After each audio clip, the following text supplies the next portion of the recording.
दिल्ली के एक 5 star hotel का कमरा, जहाँ रात सिर्फ अंधेरी नहीं थी, बल्कि खामोशी भरी भी थी। बेड पर एक जिंदगी खत्म हो चुकी थी, ना खून के निशान, ना स्ट्रगल के मार्क्स। पर पूरा देश शोक में था। सुबह न्यूज़ हेडलाइंस बनी, सुनंदा पुष्कर डेड। शाम तक कहानी चेंज हो चुकी थी। कभी नेचुरल डेथ, कभी सुसाइड, कभी पॉइजनिंग। पोस्टमार्टम ने भी क्लैरिटी देने के बजाय कंफ्यूजन पैदा कर दी। और इस पूरी तस्वीर के सेंटर में था एक पावरफुल नाम, शशि थरूर। दिल्ली के जिस लीला पैलेस होटल के कमरे से जो लाश मिली थी, वो किसी और की नहीं, बल्कि इंडिया के most reputed politician Shashi Tharoor की पत्नी की थी। आखिर क्या हुआ था शशि थरूर की पत्नी सुनंदा पुष्कर के साथ, जो अचानक होटल के कमरे से उनकी लाश मिली? सालों बीत गए, केस खुले, बंद हुए, शशि थरूर पर भी कई इल्जाम लगे और उनका संबंध एक पाकिस्तानी जर्नलिस्ट के साथ भी मिला। लेकिन जो उस रात हुआ, वो सिर्फ फाइल्स में नहीं, बल्कि खामोशी में दफन हो गया। लेकिन सवाल एक ही है कि आखिर उस रात हुआ क्या था? चलिए जानने की कोशिश करते हैं आज की इस वीडियो में। जय हिंद, मेरा नाम है अनुराग शर्मा और स्वागत है आपका एक नई वीडियो में। 17 जनवरी 2014, लीला पैलेस होटल। सुबह के करीब 6 से 7 बजे के बीच सुनंदा पुष्कर अपने ट्विटर अकाउंट पर एक्टिव थी और वो एक पाकिस्तानी जर्नलिस्ट महर तरार और शशि थरूर के रिलेशनशिप को लेकर ट्विटर पर कुछ पोस्ट कर रही थी। शशि थरूर भी दोपहर के 12 बजे लीला पैलेस होटल से निकलकर अपनी मीटिंग के लिए चले जाते हैं। उस दिन उन्हें ऑल इंडिया कांग्रेस कमेटी के सेशन में शामिल होना था। उस दिन सुनंदा पूरे दिन अपने होटल के कमरे में ही थी। वो इवन ब्रेकफास्ट या लंच के लिए भी बाहर नहीं आई थी। नरेंद्र सिंह, जो उस वक्त डोमेस्टिक हेल्प की जॉब करता था, उसका कहना था कि जब वो दोपहर के 4:30 बजे के करीब रूम सर्विस के लिए वहां पहुंचा, तो उनके कमरे की लाइट्स बंद थी और उन्हें लगा मैडम शायद सो रही हैं, तो वो उन्हें बिना डिस्टर्ब करे वहां से चला गया। लेकिन जब रात के 8 सवा 8 बजे के करीब शशि थरूर अपनी मीटिंग खत्म कर कर होटल पहुंचे, तो उस वक्त सुनंदा अपने बेड पर ही लेटी हुई थी। तो थरूर ने उन्हें डिनर के लिए उठाने की कोशिश करी, लेकिन जैसे ही वो उसे उठाने गए, तो सुनंदा की बॉडी बिल्कुल ठंडी पड़ी हुई थी। उन्होंने उनकी बॉडी को रब किया, हिलाया डुलाया, लेकिन कोई रिस्पॉन्स नहीं। तब उन्हें 5 मिनट बाद जाकर रियलाइज हुआ कि कुछ गड़बड़ है और उन्होंने अपने सेक्रेटरी अभिनव कुमार को फोन कर कर बुलाया। फोन करने के लगभग 10 मिनट बाद भी अभिनव भी होटल पहुंच गया और उसने जब सुनंदा की पल्स चेक करने की कोशिश करी, तो उन्हें कोई पल्स महसूस ही नहीं हो रही थी, जिसके चलते उन्होंने बिना कोई टाइम वेस्ट करते हुए होटल के मेडिकल टीम को इन्फॉर्म किया, जिन्होंने सुनंदा को चेक करते ही डेड डिक्लेयर कर दिया। अभी ये कोई नेचुरल डेथ नहीं थी। इसे एक दुखद दिन मानते हुए ये चैप्टर यहीं क्लोज कर दिया जाए। बल्कि इस मौत के पीछे कई बड़े राज छुपे हो सकते थे और सुनंदा की मौत अपने आप में भी कई बड़े सवाल खड़े कर रही थी, क्योंकि सुनंदा की मौत से पहले थरूर और उनकी लाइफ में बहुत कुछ ऐसा चल रहा था जो कि ठीक नहीं था। ट्विटर पर शशि थरूर के संबंधों को पाकिस्तानी जर्नलिस्ट महर तरार के साथ जोड़ते हुए आईएसआई एजेंट होने के एलिगेशंस लगाए जा रहे थे, जिसके चलते सुनंदा और थरूर को लेकर कई सारे न्यूज और र्यूमर्स वायरल हो रही थी। इसी के चलते रात के करीब 9:15 बजे थरूर के सेक्रेटरी ने पुलिस को इन्फॉर्म किया। अब पुलिस के वहां पहुंचते ही ये खबर मीडिया में भी लीक हो गई और देखते ही देखते लीला पैलेस होटल के बाहर मीडिया वालों की एक भीड़ जमा हो गई।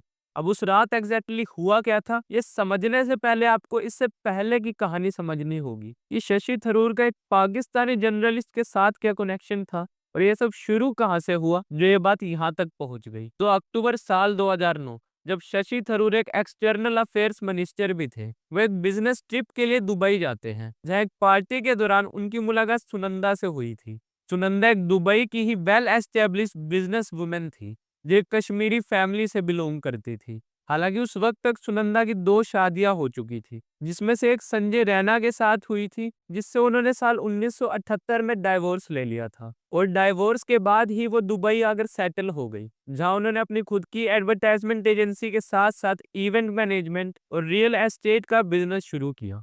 फिर कुछ टाइम बाद सुनंदा पुष्कर को शिव मेनन नाम के एक इंडियन बिजनेसमैन से प्यार हो जाता है और वो दोनों साल 1991 में शादी कर लेते हैं। लेकिन ईयर 1997 आते आते शिव मेनन की एक रोड एक्सीडेंट में मौत हो जाती है और सुनंदा एक बार फिर अकेली पड़ गई।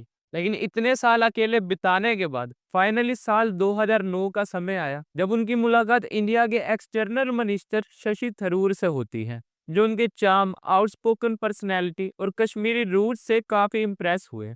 तो इस सुनंदा को भी थरूर का इंटेलेक्चुअल अंदाज और उनकी बात करने का स्टाइल काफी पसंद आया। बस यहीं से थरूर और सुनंदा के बीच नजदीकियां बढ़ने लगी और थरूर ऑफिशियल काम से बार बार दुबई जाने लगे। तो इन सुनंदा भी काम के सिलसिले में बार बार दिल्ली आने लगी। हालांकि शशि थरूर की भी इससे पहले 2 शादियां हो चुकी थी, जिससे उन्होंने डाइवोर्स ले लिया था। लेकिन फिर 21 मार्च 2010 जब बीसीसीआई ने आईपीएल टीम का ऑक्शन रखा, तो उसमें 2 नई टीम्स भी बनाई जानी थी। अब थरूर, जो उस वक्त केरला के तिरुवनंतपुरम की सीट से लोकसभा इलेक्शन जीतकर एमपी बने थे, वो चाहते थे कि केरला की भी एक आईपीएल टीम हो, जिसके चलते आरएसडब्ल्यू नाम की एक कंपनी ने 1533 करोड़ की बिड लगाकर कोची की टीम जीत ली। लेकिन फिर इसके कुछ दिन बाद यानी 11 अप्रैल 2010 ललित मोदी, जो कि आईपीएल का कमिश्नर भी था, उन्होंने थरूर पर इल्जाम लगाते हुए कोची टीम के ओनर्स की लिस्ट और उनकी इक्विटी पब्लिकली शेयर कर दी, जिसमें कोची टीम के 19% की फ्री इक्विटी शशि थरूर की so called friend Sunanda Pushkar को दी गई थी, जिसे लेकर उन पर यह इल्जाम लगाया गया कि उन्होंने आरएसडब्ल्यू को टीम दिलवाने के बदले सुनंदा पुष्कर के नाम पर रिश्वत लेते हुए 19% की इक्विटी ली है, जिसकी कीमत लगभग 70 करोड़ रुपए थी। यह मामला देखते ही देखते आग की तरह फैल गया और ओपोजिशन के लगातार दबाव के कारण थरूर को भी अपना इस्तीफा देना पड़ा। तो वह सुनंदा पुष्कर ने भी वो इक्विटी वापस कर दी, जिसे लेकर उनका ये कहना था कि वो इक्विटी उन्हें उनके काम के बदले मिली थी। हालांकि इन सब चीजों के चलते वो एक दूसरे के और भी क्लोज आ गए और उन्होंने अगस्त 2010 में शादी कर ली। अब कुछ समय तक तो सब कुछ ठीक चलता है, लेकिन फिर फाइनली साल 2013 का वो समय आया जब उनके बीच टेंशन्स बढ़ने लगी। दरअसल ये वो समय था जब अप्रैल 2013 में शशि थरूर की मुलाकात एक पाकिस्तानी जर्नलिस्ट महर तरार से होती है।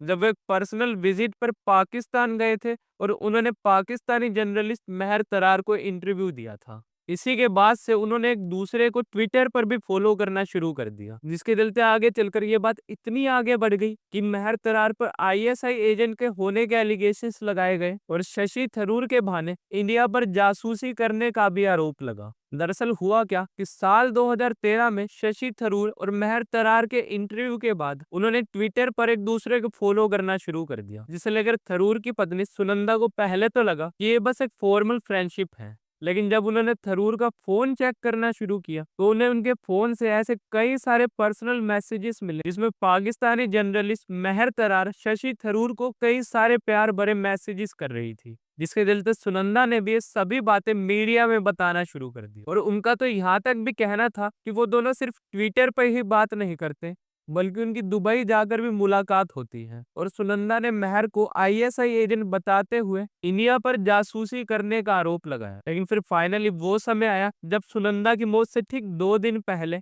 शशि थरूर के हैंडल से उनके सभी प्राइवेट मैसेजेस लीक होने लगे, जिसे लेकर उन्होंने ये दावा किया कि उनका ट्विटर अकाउंट हैक हो गया था। लेकिन वहीं दूसरी तरफ इसे लेकर न्यूज चैनल और सोशल मीडिया पर तरह तरह की बातें की जाने लगी और ये भी दावा किया गया कि उनका ट्विटर अकाउंट हैक नहीं हुआ था, बल्कि सुनंदा पुष्कर ने खुद उनका फोन एक्सेस कर ये सभी मैसेजेस लीक किए थे। लेकिन इन सब के बाद ही यानी 17 जनवरी 2014 को एक चौंका देने वाली खबर सामने आई कि सुनंदा पुष्कर अपने होटल के कमरे में मृत पाई गई। यहाँ वो और थरूर रह रहे थे, क्योंकि उस वक्त उनका घर रेनोवेट हो रहा था। किसी को इस बात पर यकीन ही नहीं हो रहा था कि जो सुनंदा पुष्कर अपनी मौत से कुछ घंटों पहले तक ट्विटर पर इतनी एक्टिव थी, उसकी अचानक से ऐसे मौत कैसे हो सकती है। अब सुनंदा की पोस्टमार्टम रिपोर्ट में भी उनके शरीर पर 15 इंजरीज मिली, जिसमें से 2 इंजरीज तो कई बड़े शक पैदा कर रही थी। इसमें से एक थी उनके हाथ पर बने बाइट के निशान, जो कि 12 घंटे से लेकर 4 दिन पुराने हो सकते थे।